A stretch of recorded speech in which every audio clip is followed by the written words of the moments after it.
नमस्कार मित्रों। आज के इस वीडियो में हम चर्चा करने वाले हैं sequence of tenses part third. इससे पहले हम सीक्वेंस ऑफ टेंस के 2 पार्ट पूरे कर चुके हैं। आज के इस तीसरे पार्ट में लगभग जो बचे हुए जो रूल्स हैं, जो परीक्षा की दृष्टि से महत्वपूर्ण हैं और जिनको हमें पढ़ना भी चाहिए, उनके बारे में चर्चा करेंगे। तो आज ये हमारा सीक्वेंस ऑफ टेंस का लास्ट पार्ट है। और जिस तरह से हर पार्ट के पहले हम पिछले प्रश्न पत्रों में पूछे गए प्रश्नों पर चर्चा करते हैं, उनकी नेचर देखते हैं, उनके आंसर देखते हैं, आंसर्स के पीछे उनका जो रीज़न है वो देखते हैं, ठीक उसी तरह से आज के इस वीडियो में भी मैं पिछले प्रश्न पत्रों में इस टॉपिक से पूछे गए 2 प्रश्नों पर चर्चा करूँगा। तो सबसे पहला प्रश्न है, क्वेश्चन नंबर 26 है और ये आरपीएससी 2018 जो भर्ती थी उसके ग्रुप बी का जो पेपर था उसमें ये प्रश्न पूछा गया था। और प्रश्न था चूज़ द करेक्ट टेंस, यानी सही टेंस का चयन कीजिए। तो प्रश्न था, जैसे मैंने आपको बताया था, इसमें 2 वाक्य आते हैं और दोनों वाक्यों में आपको जो पहला जो वाक्य है उसको आधार मान करके दूसरे वाक्यों को हम भरते हैं और इसी का नाम हमने दिया है सीक्वेंस ऑफ टेंस। तो सबसे पहले हम देखते हैं, पहला वाक्य है आई एम सॉरी और फिर दूसरा वाक्य है वो कोमा से जुड़ा हुआ है, I blank anything about your problems. तो हमने एक रूल्स पढ़ा था कि यदि प्रिंसिपल क्लोज में प्रेजेंट टेंस यदि आता है, कौन सा टेंस है? Present tense. याद कीजिए, जो दूसरा पार्ट हमने पढ़ा था सीक्वेंस ऑफ द टेंस का, उसमें हमने जो एक रूल्स पढ़ा था कि यदि प्रिंसिपल क्लोज में प्रेजेंट टेंस का प्रयोग किया जाता है तो आने वाला जो सबॉर्डिनेट क्लोज होगा उसमें भाव के अनुसार हम प्रेजेंट टेंस का भी यूज कर सकते हैं, पास्ट टेंस का भी यूज कर सकते हैं और फ्यूचर टेंस का भी यूज कर सकते हैं। और दूसरी बात, जो 2018 में जो प्रश्न पूछे गए थे उनमें सबसे बड़ी बात ये थी कि उनमें जो ऑप्शन आए थे वो ऑप्शन ही बिल्कुल अजीब तरीके से ऑप्शन थे और उन ऑप्शन से भी आपको प्रश्न को सही करने में कोई परेशानी नहीं थी। जैसे सबसे पहले ऑप्शन की बात करें तो पहला ऑप्शन था डिडंट नो, बिल्कुल सही ऑप्शन था क्योंकि हमने टेंस में पढ़ा है पास्ट इंडेफिनेट टेंस के नकारात्मक वाक्यों में मैंने आपको बताया था कि पास्ट इंडेफिनेट टेंस के नकारात्मक वाक्यों में हम डिड के बाद नॉट और उसके बाद वर्ब की फर्स्ट फॉर्म का प्रयोग करते हैं, तो बिल्कुल सही क्रम है। दूसरे ऑप्शंस को हम देखें, वाज नॉट नोविंग, तो यहाँ भी आप देख सकते हैं कि आईएनजी के फॉर्म का यह प्रयोग किया गया है। लेकिन जो तीसरा ऑप्शन है नॉट नोड, तो ये बिल्कुल गलत ऑप्शन है क्योंकि नो की जो थर्ड फॉर्म होती है वो होती है नॉन, नो न्यू नॉन, तो ये ऑप्शन बिल्कुल गलत है क्योंकि यहाँ फॉर्म का ही गलत रूप दिया गया है। दूसरा है हैव नॉट सीन, तो यहाँ भी अपन देखें तो हैव नॉट, तो हैव के बाद जो थर्ड फॉर्म का यूज किया जाता है ये भी बिल्कुल गलत है, यहाँ भी सेकंड फॉर्म का प्रयोग किया गया है। तो जो 2 ऑप्शन थे वो बिल्कुल वैसे ही कट रहे हैं क्योंकि दोनों में जो वर्ब की जो फॉर्म है वो ही गलत दी गई है। तो आपको मैंने बताया भी था जब टेंस आपको पढ़ाया था कि सबसे पहला जो काम है वो यही है कि हमें जो वर्ब की जो फॉर्म है, first form, second form, third form, ING form, वो हमें याद रखनी है। तो यहाँ पर हमारे सामने 2 ऑप्शन बचते हैं। तो फिर हमने ये देखा था कि यदि प्रिंसिपल क्लोज में प्रेजेंट टेंस का प्रयोग किया जाता है तो आने वाले टेंस में भाव के अनुसार, अब हम दोनों में भाव देखेंगे तो यहाँ पर दोनों को लगा के देखेंगे। तो सबसे पहले हम डिडंट नो को इस खालिस्तान में रखकर देखते हैं। तो हमारा वाक्य बनता है I am sorry I didn't know anything about your problems, कि मुझे खेद है, मैं क्षमा चाहता हूँ कि मैं तुम्हारे प्रॉब्लम्स के बारे में नहीं जानता था। तो बिल्कुल भावार्थ सही बैठ रहा है। तो हमारा जो आंसर है वो ऑप्शन नंबर 1 हो जाएगा। दूसरे को हम बैठा के देखते हैं तो वाज नॉट नोविंग, तो ये बिल्कुल हमारा जो भाव है वो बैठेगा नहीं क्योंकि I am sorry I was not नोविंग anything about your problems, कि मैं नहीं जान रहा था। तो इस तरह से ये भी ऑप्शन हमारा गलत है। तो जो सही, जो सटीक हमारा जो भाव के अनुसार जो ऑप्शन बैठता है वो हमारा आंसर नंबर 1। और ये प्रश्न कब पूछा गया था? जो पिछले आरपीएससी की जो भर्ती हुई थी आरपीएससी 2018, उसके 3 ग्रुपों में जो पेपर हुए थे तो बी ग्रुप का ये पेपर था। दूसरा क्वेश्चन जो आया था वो क्वेश्चन था आरपीएससी 2018 ग्रुप सी। तो वो ग्रुप बी में पूछा गया था, ये ग्रुप सी में पूछा गया था, और ग्रुप ए में जो प्रश्न पूछा गया था उस पर हम चर्चा कर ही चुके हैं, क्योंकि उसमें कंडीशनल सेंटेंस जो है वो पूछा गया था। तो जो पहला पार्ट था सीक्वेंस ऑफ टेंस का, उसमें हम ग्रुप ए के बारे में जो प्रश्न आया था उसके बारे में चर्चा कर चुके हैं। तो यहाँ भी सेम प्रश्न आया था कि चूज़ द करेक्ट टेंस, कि सही टेंस का चयन कीजिए। आई खालिस्तान her making great efforts to complete the assigned task. तो यहाँ पर आप देख सकते हैं कि असाइंड टास्क यानी दिया हुआ कार्य। तो आई, यहाँ भी हम ऑप्शन देखेंगे तो आई सीन, तो आई के साथ डायरेक्ट वर्ब की थर्ड फॉर्म का प्रयोग भी नहीं होता है, क्योंकि वर्ब की थर्ड फॉर्म का प्रयोग करने के लिए हमें has, have, had, have been आदि की जो ज़रूरत होती है उसका हम प्रयोग करते हैं। तो ये ऑप्शन हमारा गलत था। बीन सा ऑप्शन भी गलत है, क्योंकि आई के बाद डायरेक्ट बीन सा भी नहीं आता है, और बी सीन भी गलत है। तो यहाँ भी जो क्रिया है वो हमारी होगी आई सा। और सेंस भी हम देखें तो बिल्कुल सीधा सा जो हमारा सेंस है, भावार्थ है, वो इसी क्रिया से निकलता है कि आई सा हर, मैंने उसको देखा, मेकिंग ग्रेट एफर्ट्स, अथक प्रयास करते हुए, to complete the assigned task, दिए हुए कार्य को पूरा करने के लिए। यहाँ पर मेकिंग का मतलब बनाना नहीं होगा। जैसे इंग्लिश एक ऐसी भाषा है जो सेंस पे चलती है, ना कि शब्दों पे। शब्द के आधार पर हम अर्थ करेंगे तो बिल्कुल अनर्थ हो जाएगा कि आई हर, मैंने उसको देखा, मेकिंग बनाते हुए, ग्रेट एफर्ट्स बहुत प्रयास, तो यहाँ अथक प्रयास, तीनों जो शब्द है इसका अर्थ हो जाएगा अथक प्रयास। तो मैंने उसे अथक प्रयास करते हुए देखा।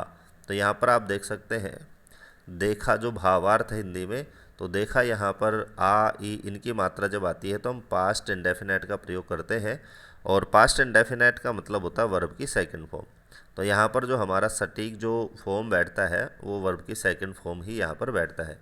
तो यहाँ आप देख सकते हैं कि ग्रुप बी और ग्रुप सी में जो प्रश्न पूछे गए थे उनमें कोई रूल्स भी ज़्यादा फॉलो नहीं था। उनमें अपन को देखना था वर्ब की सही फॉर्म, क्योंकि उसमें जो ऑप्शन थे ज़्यादातर वो ऑप्शन ही गलत थे।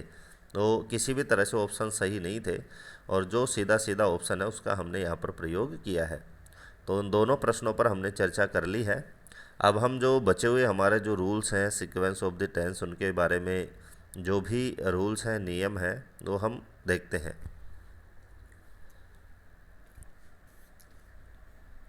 तो रूल नंबर 4, क्योंकि हमने जो पार्ट नंबर 2 था उसमें रूल्स 3 पढ़ लिए थे, रूल्स नंबर 1, रूल्स नंबर 2 और रूल्स नंबर 3, और उसका जो पहला पार्ट था उसमें कंडीशनल सेंटेंस पढ़ लिए थे। तो ये लास्ट पार्ट है, इसमें बचे हुए जो रूल्स हैं। तो सबसे पहले है रूल नंबर 4। रूल नंबर 4 कहता है कि यदि प्रिंसिपल क्लोज में फ्यूचर टेंस का प्रयोग हुआ है और कंजंक्शन के रूप में व्हेन, अनटिल, बिफोर, आफ्टर का प्रयोग हुआ है, तो सबऑर्डिनेट क्लोज का जो सेंस है फ्यूचर में होते हुए भी प्रेजेंट का प्रयोग वहाँ पर करते हैं। तो बिल्कुल सीधा सा ये रूल है, इसको ध्यान रखना है कि हमारा जो प्रिंसिपल क्लोज होगा यदि उसमें कौन सा टेंस है, फ्यूचर टेंस है, तो आने वाला जो सबऑर्डिनेट क्लोज होगा उसमें हम फ्यूचर का सेंस होते हुए भी, यानी हिंदी में जब उसका अर्थ करेंगे तो अर्थ तो फ्यूचर में निकलेगा प्रायः, लेकिन उसमें जो टेंस भरा जाएगा वो कौन सा टेंस भरा जाएगा, प्रेजेंट टेंस भरा जाएगा। लेकिन कब, जब प्रिंसिपल क्लोज और सबऑर्डिनेट क्लोज के बीच में जो हमारे कंजंक्शन होंगे वो कौन कौन से होने चाहिए, व्हेन होना चाहिए, अनटिल होना चाहिए, बिफोर होना चाहिए और आफ्टर होना चाहिए। तो चारों कंजंक्शंस को आपको याद रखना है कि यदि 4 कंजंक्शन है और पहले वाले वाक्य में यदि फ्यूचर टेंस है, तो आने वाले वाक्य में फ्यूचर का सेंस होते हुए भी हम कौन से टेंस का प्रयोग करेंगे, वहाँ पर प्रेजेंट टेंस का प्रयोग करेंगे। बिल्कुल एग्जाम्पल से और क्लियर होगा, क्योंकि जो रूल्स है वो क्लियर तभी होता है जब उसके 1-2 एग्जाम्पल उदाहरण देखते हैं। तो पहला एग्जाम्पल है कि वी शैल गो। तो यहाँ आप देख सकते हैं जो हमारा प्रिंसिपल क्लोज है उसमें शैल का प्रयोग हुआ है और वर्ब की फर्स्ट फॉर्म, यानी यहाँ पर कौन सा टेंस है, फ्यूचर टेंस का प्रयोग हुआ है। तो हमारा रूल्स भी यही कहता है कि यदि प्रिंसिपल क्लोज में फ्यूचर टेंस हो और वो सबऑर्डिनेट क्लोज से कौन से शब्द से जुड़ा हुआ हो, व्हेन से, तो जो नेक्स्ट जो हमारा सेंटेंस होगा उसमें प्रेजेंट टेंस का यूज़ करते हैं। तो पूरा जो वाक्य होगा वो किस तरह से बनेगा, we shall go when Rakesh is ready, कि हम तभी जाएंगे जब राकेश तैयार हो जाएगा। तो यहाँ तैयार हो जाएगा तो यहाँ देख सकते हैं यहाँ पर जो सेंस वो फ्यूचर का है, लेकिन यहाँ जो वर्ब यूज की गई है वो हमारे द्वारा प्रेजेंट टेंस की यूज की गई है। तो इसी पैटर्न को आपको याद रखना है तीनों चीज़, कि इधर फ्यूचर टेंस हो, बीच में कंजंक्शन व्हेन हो, अनटिल हो, या फिर और आगे हम देखेंगे बिफोर हो, तो हमें आने वाला जो अगला जो सेंटेंस होगा उसमें प्रेजेंट का हम प्रयोग करते हैं। नेक्स्ट एग्जाम्पल हम देखते हैं कि राधा विल नॉट स्लीप। तो विल नॉट स्लीप यानी फ्यूचर टेंस है, अनटिल से जुड़ा हुआ है हर मदर कम्स, कि Radha will not sleep, Radha नहीं सोएगी अनटिल जब तक हर मदर कम्स, उसकी माता नहीं आ जाएगी। तो यहाँ आप देख सकते हैं यहाँ भी जो सेंस है वो भी फ्यूचर में है, लेकिन यूज ऑफ द टेंस है वो प्रेजेंट का यहाँ पर प्रयोग किया गया है, comes. They will come back before the train leaves, यहाँ भी आप देख सकते हैं विल के साथ फर्स्ट फॉर्म, बिफोर से वाक्य जुड़े हुए, और नेक्स्ट सेंटेंस में लीव्स एस और ईएस का प्रयोग यानी प्रेजेंट टेंस का यहाँ पर प्रयोग किया गया है। I will send my son Jaipur after he completes his graduation, कि मैं अपने बेटे को जयपुर भेज दूंगा after he completes his graduation, जब वह अपनी ग्रेजुएशन पूरी कर लेगा। तो यहाँ आप देख सकते हैं दोनों जो सेंटेंस है आफ्टर से जुड़े हुए हैं, और फर्स्ट सेंटेंस में हमारा जो टेंस है वो विल के साथ फर्स्ट फॉर्म यानी फ्यूचर टेंस का यहाँ पर प्रयोग किया गया है। तो रूल्स हमारा लागू हो जाएगा कि आने वाला जो सेंटेंस है उसमें हम प्रेजेंट टेंस का यूज़ करते हैं। तो यहाँ पर हमने एस और ई एस वाली फॉर्म का प्रयोग किया है। तो ये हमारा रूल नंबर 4 उसके एग्जाम्पल थे। रूल्स नंबर 5 की हम बात करें तो यदि प्रिंसिपल क्लोज में सिंपल प्रेजेंट टेंस है तो सेम टाइम एक्शन शो करने के लिए सबऑर्डिनेट क्लोज में भी प्रेजेंट सिंपल टेंस का ही यूज करते हैं।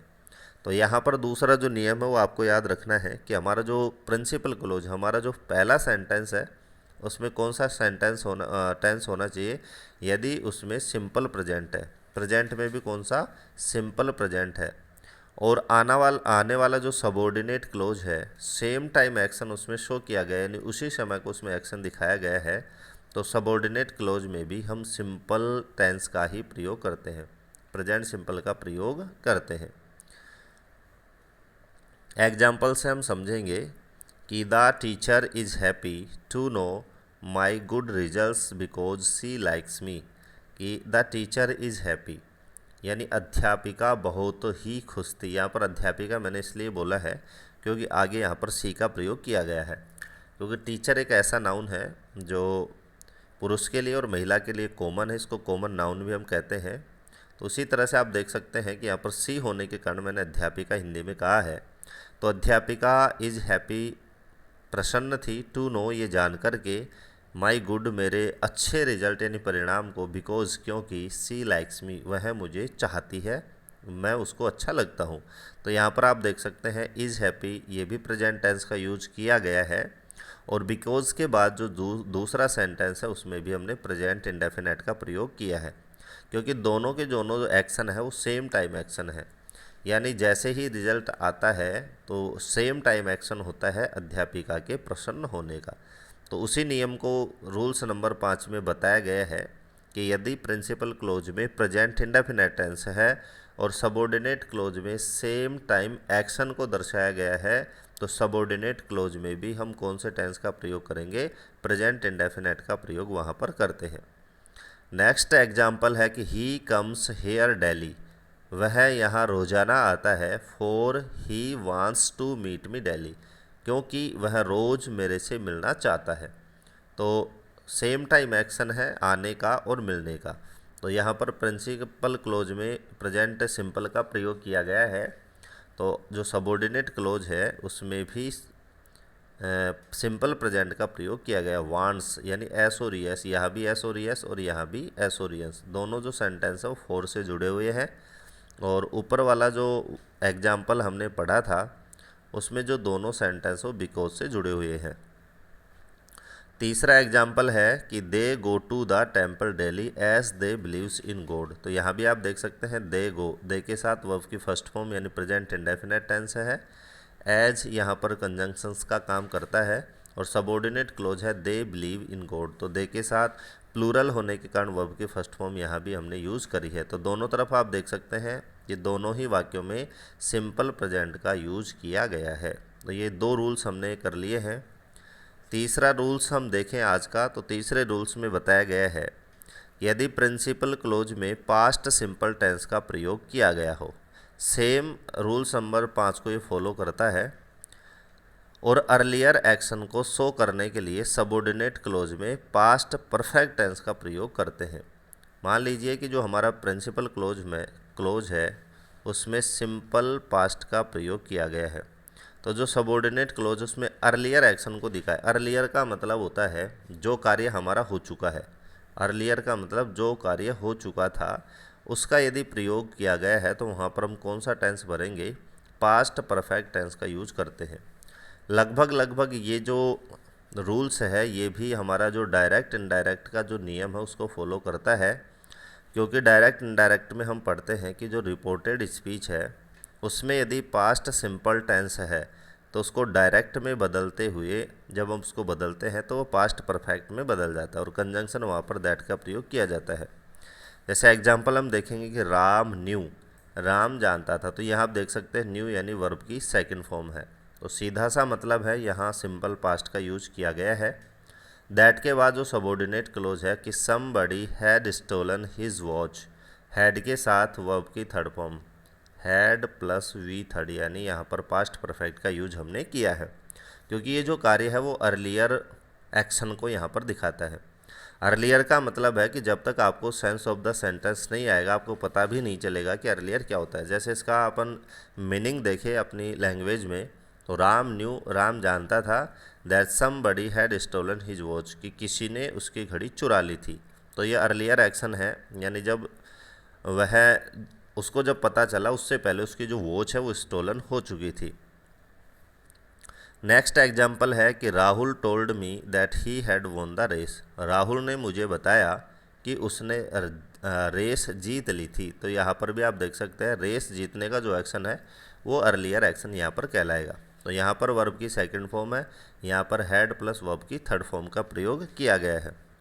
Rajesh admitted that he had broken my bicycle, Rajesh ने स्वीकार किया, वर्ब की सेकंड फॉर्म कंजंक्शन दैट, यहाँ भी दैट था। ही हैड ब्रोकन, हैड के साथ वर्ब की थर्ड फॉर्म यानी पास्ट परफेक्ट माई बाइसिकल, कि उसने मेरे बाइसिकल तोड़ी थी। तो तीनों एग्जाम्पल से क्लियर है यदि एक तरफ पास्ट इंडेफिनेट है और कंजंक्शन वहाँ पर दैट का यूज किया गया है, और यदि सबऑर्डिनेट क्लोज में अर्लियर एक्शन को दिखाया गया, पास्ट अर्लियर एक्शन को दिखाया गया है, तो वहाँ पर हम पास्ट परफेक्ट टेंस का प्रयोग करते हैं। पास्ट परफेक्ट का मतलब हैड प्लस वर्ब की थर्ड फॉर्म का प्रयोग वहाँ पर किया जाता है। रूल नंबर 7 यदि प्रिंसिपल क्लोज में पास्ट सिंपल टेंस का प्रयोग हुआ है तो कंप्लीटेड पास्ट एक्शन को शो करने के लिए पास्ट सिंपल टेंस का प्रयोग करते हैं। तो ये जो नियम है वो सेम एक्शन वाला नियम उसको फॉलो करता है।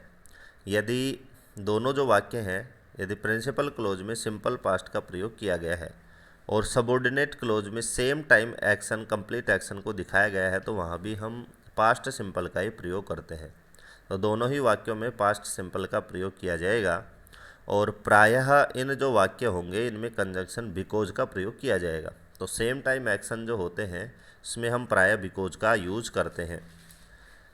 सबऑर्डिनेट क्लोज कारण को शो करता है, और सरल भाषा में इसको समझें तो जो सबऑर्डिनेट क्लोज होगा वो जो प्रिंसिपल क्लोज होगा उसके कारण को दर्शाता है, यानी इसमें कार्य दिखाएगा और सबऑर्डिनेट क्लोज में कारण को वहाँ पर दर्शाया जाता है। जैसे अपन एग्जाम्पल से बिल्कुल समझेंगे कि नितेश वाज सैड, ये रिजल्ट है कि नितेश दुखी था। कारण क्या है उसको बिकॉज से जोड़कर बताया गया है कंप्लीट एक्शन को कि he made a wrong decision, क्योंकि उसने गलत निर्णय किया था। तो नितेश वाज सैड, तो दुखी होने का जो कारण है वो है रॉन्ग डिसीजन। तो यहाँ देख सकते हैं वाज के साथ आईएनजी नहीं है, इसका मतलब ये पास्ट सिंपल है, और मेड वर्ब की सेकंड फॉर्म है तो ये भी पास्ट सिंपल है। तो सेम टाइम एक्शन यहाँ पर आप कह सकते हैं। और यहाँ पर जो दूसरी बात है जो नोटिस करने की वो बिकॉज है, और तीसरी बात इस रूल्स में नोटिस करने की है कि पहला जो कार्य है उसमें रिजल्ट को बताया जाता है, और जो सेकंड जो वाक्य है उसमें कारण को बताया जाता है, और दोनों को बिकॉज से जोड़कर बताते हैं। नेक्स्ट एग्जाम्पल है कि she behaved rudely because everybody teased her. उसने बहुत ही बुरा व्यवहार किया, रूड व्यवहार किया, वर्ब की सेकंड फॉर्म में, पास्ट सिंपल। बिकॉज से जोड़ करके इसका रिजल्ट बताते हैं। क्यों? क्योंकि एवरीबडी टीज्ड हर, क्योंकि प्रत्येक व्यक्ति ने उसको चिढ़ाया था। टीज्ड का मतलब होता है छेड़ना या चिढ़ाना।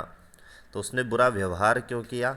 तो इसका जो कारण है वो है कि प्रत्येक व्यक्ति ने उसको चिढ़ाया था। तो यह देख सकते हैं बिकॉज से जुड़ा हुआ है और दोनों तरफ हमने पास्ट सिंपल का प्रयोग किया है।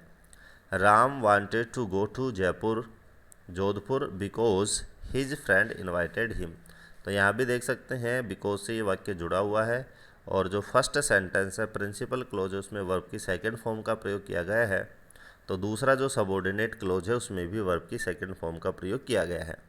इसमें रिजल्ट का यूज़ किया गया है, इसमें कारण का कि Ram wanted to go to Jodhpur, कि राम जोधपुर जाना चाहता था।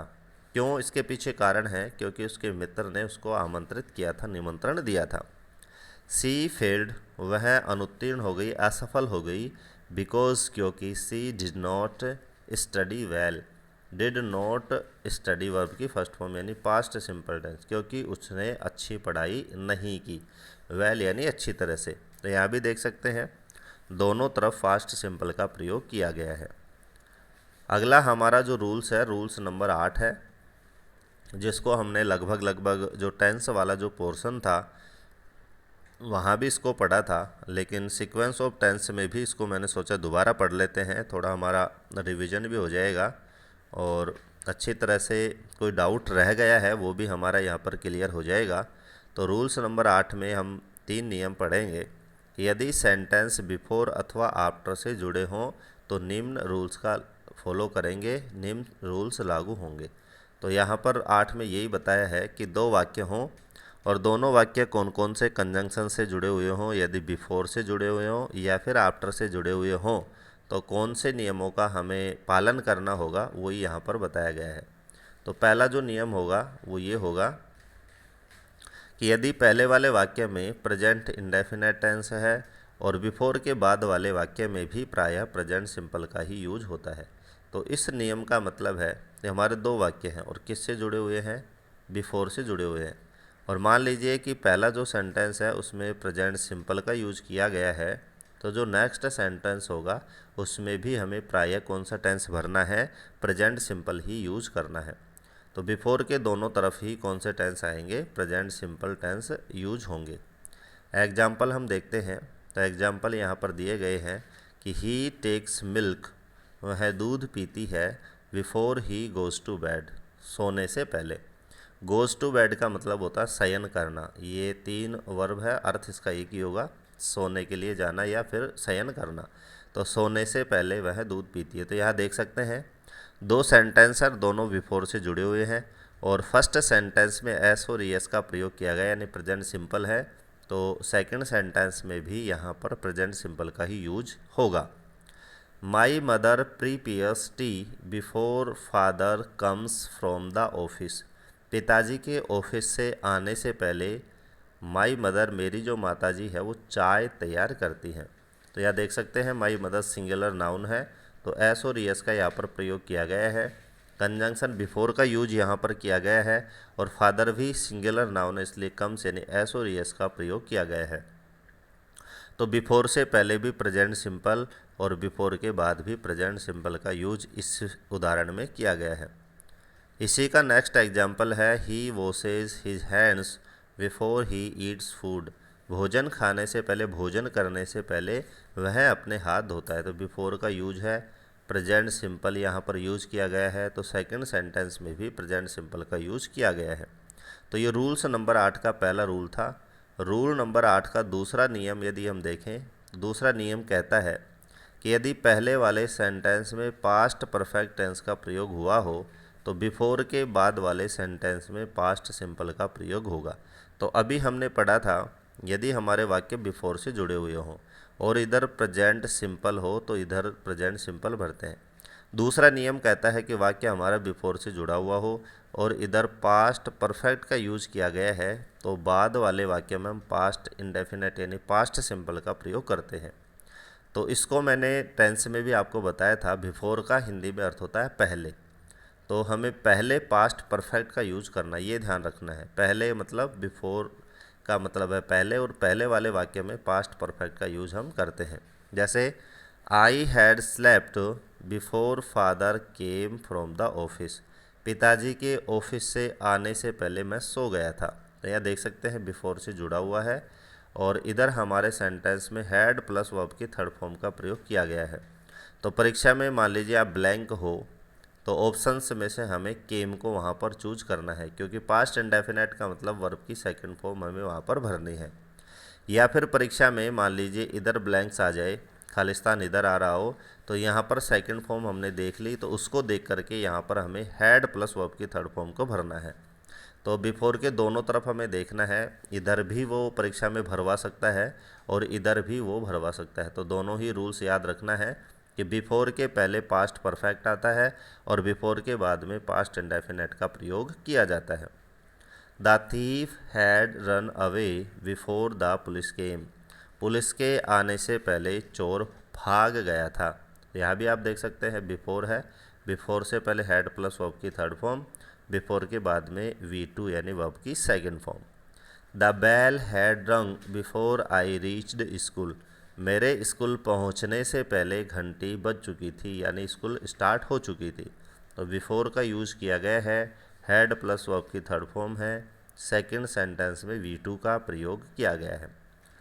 तीसरा जो नियम है 8वें रूल्स का, वो ठीक दूसरे का उल्टा है कि यदि पहले वाले सेंटेंस में पास्ट सिंपल का प्रयोग हुआ है, तो आफ्टर के बाद वाले सेंटेंस में पास्ट परफेक्ट टेंस का प्रयोग वहाँ पर हमें करना है। तो अभी हमने दूसरे में पढ़ा था कि वाक्य यदि बिफोर से जुड़ा हुआ है तो पास्ट परफेक्ट हमें पहले यूज करना है और V2 हमें बाद में यूज करनी है। यदि वही वाक्य हमारा आफ्टर से जुड़ा हुआ है तो V2 पहले आ जाएगा और पास्ट परफेक्ट बाद में चला जाएगा, क्योंकि बिफोर का मतलब पहले, तो पास्ट परफेक्ट का यूज़ पहले। आफ्टर का हिंदी में अर्थ होता है बाद में, तो पास्ट परफेक्ट का यूज हमें बाद में करना है। सेम जो ऊपर वाले जो एग्जाम्पल है उन्हीं को मैंने लिया है कि my father came from the office after I had slept.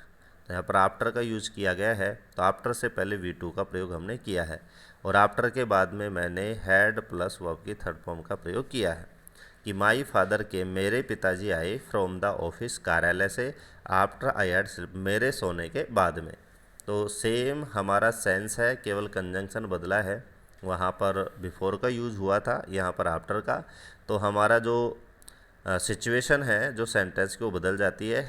Had slept को मैंने बाद में लिया है और my father came from the office को मैंने पहले रखा है। इसका जो रीजन है वो है आफ्टर। दूसरा एग्जाम्पल है वो भी बिफोर वाले से लिया है, ये the police came after the thief had run away. तो यहाँ पर भी आप देख सकते हैं आफ्टर से जुड़ा हुआ है, तो हैड प्लस V3 का प्रयोग हैड के बाद में हुआ है और V2 का प्रयोग हैड आफ्टर से पहले यहाँ पर किया गया है। I reached school after the bell had rung, यहाँ भी आप देख सकते हैं आफ्टर से जुड़ा हुआ है, तो हैड प्लस V3 का जो प्रयोग है वो आफ्टर के बाद में, और V2 का जो प्रयोग है वो आफ्टर से पहले किया गया है।